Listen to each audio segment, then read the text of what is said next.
Everyone knows that school buses are equipped with a variety of different mirrors for the driver to use when viewing the area around the bus. But what most people don't know is that an alarming number of drivers don't have their mirrors adjusted properly. Consequently, they're not seeing areas around the bus which are critical for safe operation. As mirror manufacturers, we are faced with this growing problem on a daily basis. We test our mirror systems to the federal standards, just like the bus bodybuilders do. But unfortunately, we regularly see buses operating with these same mirrors out of adjustment. So we've decided to make a video which explains the contents of the federal standards governing school bus mirror systems. This video will also provide guidelines and procedures for you, the school bus operator, to make sure that your drivers have their mirrors adjusted properly. To ensure that the content of this program accurately covers this issue, we've asked Dick Fisher, a noted authority on school bus operations and safety instructions, to assist and advise us. Dick has been in school transportation for over 40 years and has been giving seminars worldwide to school bus safety instructors since 1977. We've posed some questions to Dick in order to give us some background on this issue. What is the most dangerous area around a school bus? There are many areas around the school bus that are dangerous. The most dangerous part is directly in front of the bus, and that is when youngsters load and unload who must cross the roadway in front of the bus. In the last 25 years, there's been 415 students killed in front of the school bus, which means 415 youngsters have been run over by the bus itself. Do some drivers have a larger blind area in front of the bus? Yes, there is, because some drivers are taller, some drivers are shorter, and some drivers sit lower in the seat, the driver's seat, some sit higher in the driver's seat. By adding those two factors, we have a larger blind area in front of the bus. Some drivers can have up to 25 feet blind area. In our video today, we will show you a grid that any school district or contractor may use to set up in their yard to show any driver the blind area in front of the bus, and then they could adjust the mirrors properly to see within their own blind area. Can this video be used as a complete manual for proper mirror adjustment? No, this video is intended mainly to show you that there is a dangerous area in front of the vehicle. The training programs you have in your school district or your operation needs to be more in depth regarding the mirror use, when to use the mirrors, how to use the mirrors, what to see in the mirror as far as an object, and this is only a small part of that type of operation in your training program. School bus mirror systems have evolved considerably since the development of the 8-inch convex mirror and tripod in 1954. Breakaway and swiveling mirror arms have become necessary features due to the high cost of fender and body repair, as well as mirror replacements. But the broad range of adjustments means that mirrors are constantly being moved. How can the operator make sure that his mirrors are properly adjusted? To arrive at the solution to this problem, let's take a look at how FMVSS 111 testing is performed.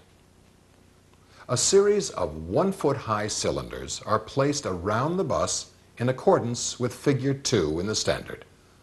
9 cylinders are located in front of the bus, with 7 additional cylinders on the sides.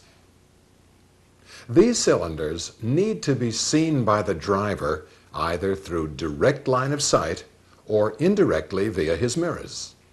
As you know, the mirrors are divided into 2 separate systems: the cross-view system in front of the bus and the rear view or side view system on the sides.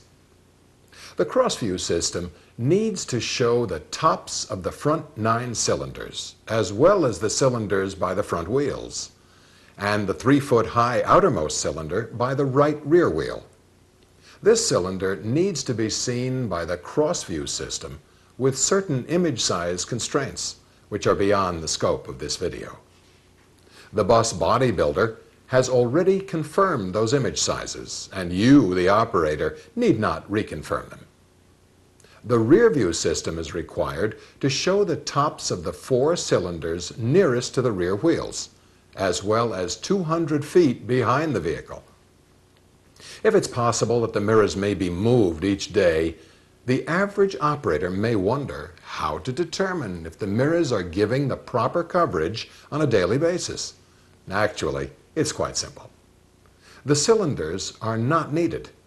All that is needed is a simple grid painted on the ground in the bus yard. We'll show you how to do that. Just mark off the locations of the cylinders as shown graphically on the chart that came with this video. We have added some additional markings. These spots, painted in red, are important because they are in between the FMVSS 111 rows.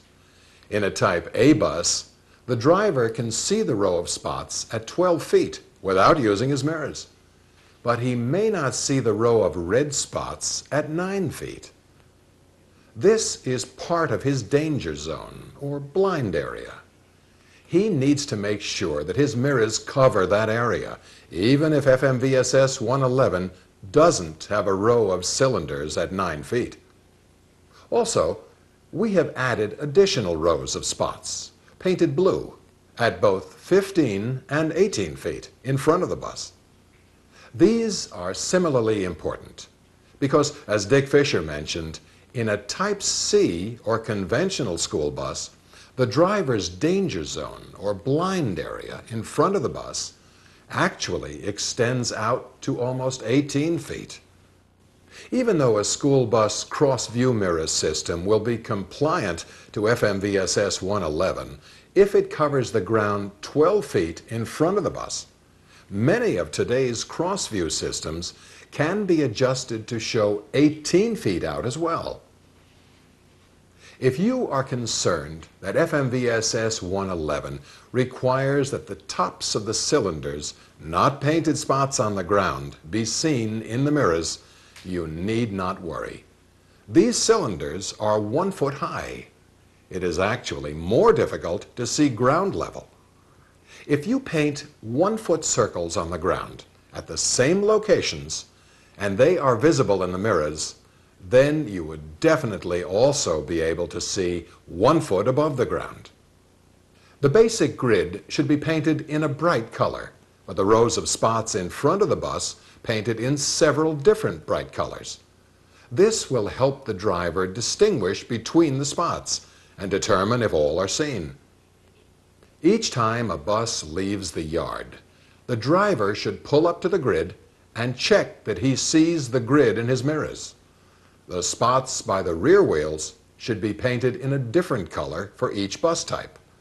This way, a driver can recognize his grid immediately, whether he is driving a Type A bus, Type C, or Type D bus. If adjustment is needed, it can be determined at the grid and remedied right away. No mirrors can be substituted for good judgment or training. In addition, cross-view mirrors diminish the size of an image considerably. No matter how small an object appears in the mirror, do not move the bus until you investigate it further.